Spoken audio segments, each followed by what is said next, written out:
election, where the students themselves will elect their leaders, those that they want to represent them in various structural portfolios of NAPSA, ranging from the chairpersonship to the social secretary, the assistant social secretary, and as well co-opted executive members, and as well regional coordinators.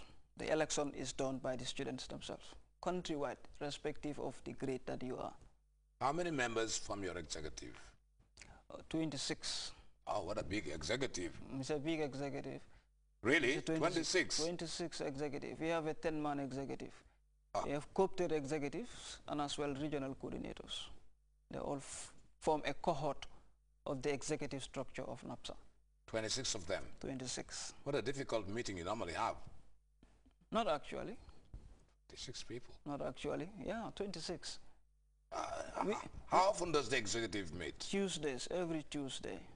And the members from the regions, they all come? They all come. And they meet here? You must be very rich. Do you have an account? Does NAPSA have an account? Yeah, NAPSA has an account. I don't want to know how much is in your account, though. I know there's some substantial sum of money there. How so? Are you?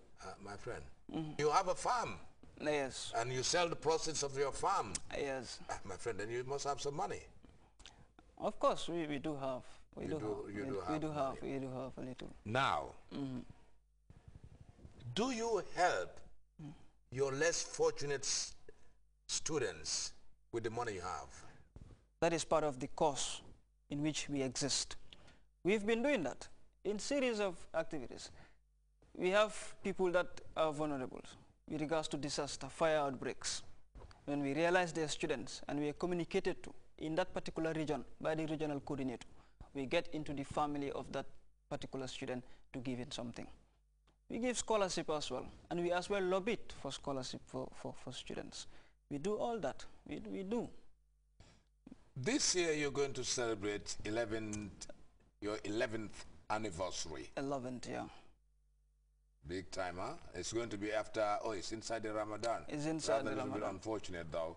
No, not unfortunate. No, wait a minute. I mean, all the razzmatazz, the celebration and all that big stuff will not be there. I understand students would like to, you know, create that that euphoria. Yes, with the students of the Gambia, NAPSA, we are here blowing your trumpets loud and clear, but you cannot do that in Ramadan. So any plans that you might shelve it? The celebration, you will postpone it? No. You're going to do it in the Ramadan? Inshallah. What are you going to do? What we'll be doing is we'll be having a Quranic recitation. Ah, very good. We'll be having a Quranic recitation on Friday, inshallah, from 3 to 4.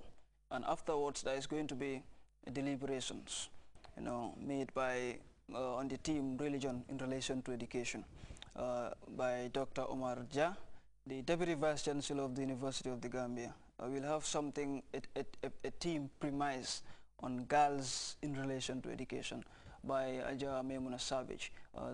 Deliberations will be done on that, and it's going to be held at the Regional Education Directorate, Region 1. And afterwards, we have scheduled as well to have an iftar with the students. We will be eating together and have a prayers together of the Maghrib, and afterwards we'll call it a day. That's the structure, the format in which this anniversary is going to take place. No wonder it's an odd number, 11. 11, yeah, 1. You cannot divide 11 into nothing except 11 itself. It's a very odd one. Oh. Will you be having a congress during the anniversary celebration? Will you sit down to take stock? Do you call the executive and say, let's take stock of what has happened? We did that already. You've done that already? We did that already. That is done before the, even before the anniversary.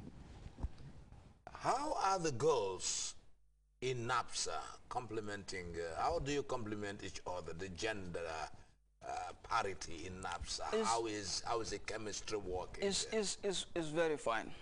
It's very fine. Fortunately, we have NAPSA support from our individual parents.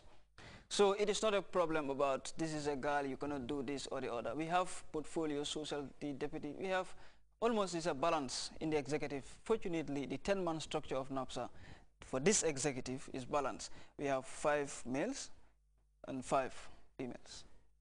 That is it. Is well, okay. We don't have problem about issues of gender. I don't think in fact it should be a problem. It should not be a problem, and we don't have problem with regards to gender issues. Do the girls in NAPSA come up with their own project proposals and try to go solo on their own and say this is the girl thing? Has that happened? Not at all, but in the interest of the collective norms of NAPSA. Not about this is the girls, this is about girls, this is the boys, this is about boys. Sometime 2011 there was all girls conference that was organized. It was actually an idea that was conceived by the girls themselves, but it was not something that they saying we are girls, we should have this done. We did that upon discovering certain things happening in the structure. There was a school that we visited, and unfortunately we found a lot of girls outside the school premises. They came late, and the school rule is saying if you come late you will have to lose a period before heading in. And when we approached the girls about why they are outside, what we were made to understand was some of them will have to do certain domestic chores in the morning before going to school, and with that they couldn't measure up with the time. And when we realized that, we think it was a cause for concern, because the girls told you that they have domestic chores to do in the morning, during the morning, and cannot go to school on time, and you buy that. No, not actually buying. No, but telling me that you thought that that was a point for you to go and. That was of course, it was a point in both areas, in the area of the home settings, in the area of the girls themselves. We have understood that maybe your time, the time of other people. Do you go to school late? No. Why should the girls go to school late? Like I said, they said they have domestic chores to do. And you believe in that? I believe in that. I believe in that. They have domestic chores to do, but should that be the reason why they go to school late? Absolutely. Did you take that into consideration? We do. We do took that into consideration, and we've started addressing them in the first place. And what we realized that addressing themselves is not the solution, because when problem occurs, there are parties that are concerned about the problem. And in a bid to solving that problem, all those parties must be met. And they must all be aware that this is a problem in which I contribute to. That was why we didn't stop at addressing the students. We've conducted all girls conference, invited parents, members of PTA and SMC committee members, and discussed the issue with them. This is how it happens, and in most schools, some of the girls will go to school late as a result of domestic chores that they are supposed to do before leaving home. And what did the parents say? It was a multiple of issues. Some brought up their suggestions about, the family settings. You are there with your mom, and if the mom is at least a little bit that old, that will not be able to do certain works, you as the child will have to do it. A lot of things will come from the parents that they are supposed to do it in terms of our traditions, in terms of our norms, in terms of cultures. We understand all that thing. We don't actually believe, in the subject about doing works will make you go to school late. We have understood there are a lot of people, that go to school late. We have, look at the structure, executive structure. We have ministers who are females. And I suppose it was not how it was going when they were there. So it should not be an excuse of... I hope you're not implying that the female ministers go to work late. I am not implying that. I am not implying that. I was even trying to connect it when they were young, as those girls were going to school. We're seeing at least improvements in that line.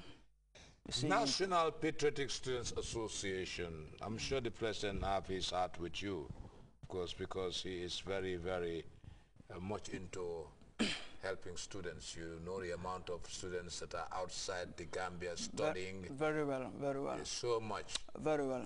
And the number of students that are being sponsored in tertiary institutions here are so much. What is NAPSA doing to complement the efforts of the government of this country? I think NAPSA's is coming to be NAPSA. It's coming to be NAPSA. NAPSA's coming to be NAPSA.